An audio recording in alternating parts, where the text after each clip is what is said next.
Saudara yang terkasih di dalam Tuhan, kembali pada saat ini renungan ceria hadir dan menyapa kita semua. Sebelum kita mendengar firman Tuhan yang akan saya bacakan, kita berdoa.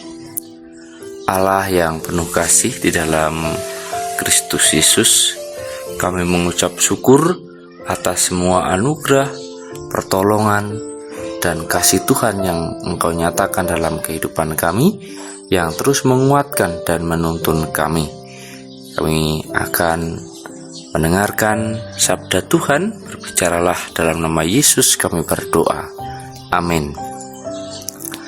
Saudara-saudara yang terkasih dalam Tuhan, renungan ceria pada saat ini didasari dengan sabda Tuhan yang terdapat di dalam Yohanes pasal 3 ayat 16. Demikian firman Tuhan, karena begitu besar kasih Allah akan dunia ini, sehingga Ia telah mengaruniakan anaknya yang tunggal, supaya setiap orang yang percaya kepadanya tidak binasa, melainkan beroleh hidup yang kekal.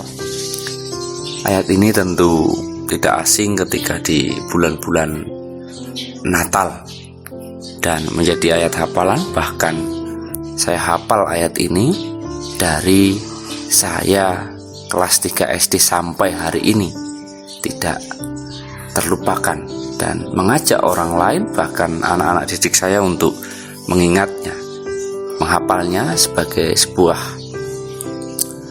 usaha bahwa kasih Allah itu sungguh terbukti.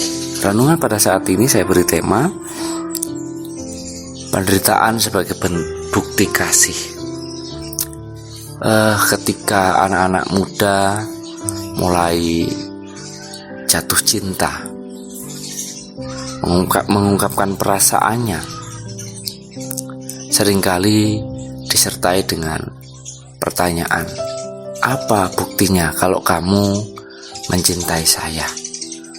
Dan ini merupakan sebuah kebiasaan anak-anak muda yang dibuktikan dengan berbagai cara.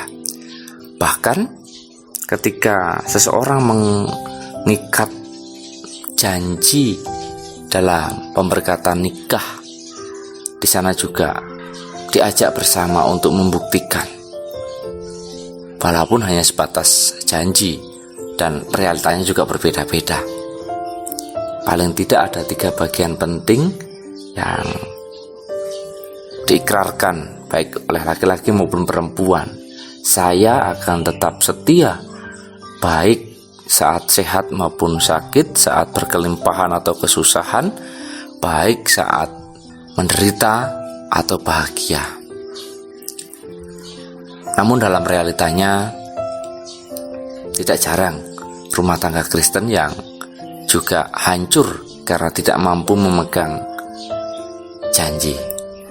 Hari ini kita mendengar bagian firman Tuhan yang begitu tidak asing pada kita, karena begitu besar kasih Allah. Bukti kasih Allah itu sampai kepada titik di mana Kristus harus disalibkan karena kasih-Nya kepada kita yang percaya. Sebetulnya kasih Allah ditujukan kepada semua ciptaan, namun ternyata tidak semua ciptaan, secara khusus manusia, menerima kasih itu. Tetapi kesempatan itu masih diberikan kepada kita, kepada mereka yang mau, karena janjinya di dalam ayat ini juga, bagi setiap orang yang percaya kepadanya akan beroleh hidup yang kekal. Nah, inilah yang perlu menjadi perenungan bagi kita bersama dalam menjalani hari-hari ke depan. Penderitaan Kristus sebagai bentuk kasih-Nya sudah dinyatakan. Allah tidak lalai, Allah tidak lupa akan janjinya. Bagaimana dengan kehidupan kita yang saat ini sudah digerus oleh zaman? Apakah kita masih komitmen? Apakah kita masih konsisten seperti yang Tuhan lakukan sebagai teladan dan pembelajaran untuk kita. Tentu yang mampu menjawab adalah kita, menjadi sarana untuk mengintrospeksi diri kita, bahkan merefleksikan perjalanan kehidupan kita. Kasih Allah yang begitu besar sudah dinyatakan, dan kita masuk dalam pengenangan. Bagaimana kita dalam perjalanan kehidupan kita ini?